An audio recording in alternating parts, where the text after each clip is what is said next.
Hello বন্ধুরা, আজকে সকালটা গুরু পূর্ণিমা ছিল। তো আমি গুরু পূর্ণিমার পুজোর জন্য বাড়ি চলে এসেছিলাম, মানে মায়ের কাছে। তো আমাদের বাড়িতে গুরু পূর্ণিমার খুব বড় করে উৎসব হয়, মানে বাবা করে মোটামুটি সাধ্যের মধ্যে।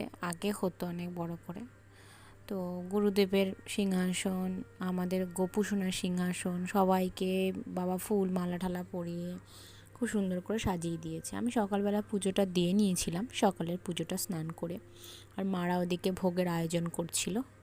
দেখে নাও, সব ভোগের প্রচুর জিনিস রান্না করা হয়। পোলাও হয়, আলুর দম হয়, তরকারি হয়, ভাজা হয়, মিষ্টি হয়, লুচি হয়, পায়েস হয়।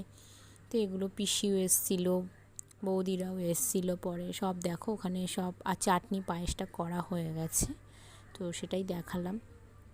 সব রেডি করছিল পিসিমা। বাবা এদিকে বসেও গেছিলো পুজোতে, বইটা পড়া হচ্ছিল, মানে গুরুদেবের বই পড়ছিল, পাঠ করছিল, গীতা পাঠ করছিল। এইভাবে প্রথমটা শুরু হয়েছিল।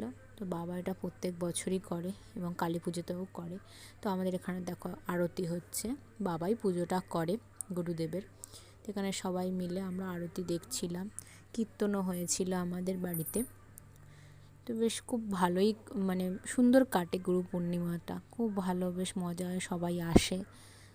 তো আমাদের পুজো হচ্ছে, দেখে নাও আমাদের সিংহাসনটা কেমন সাজিয়ে।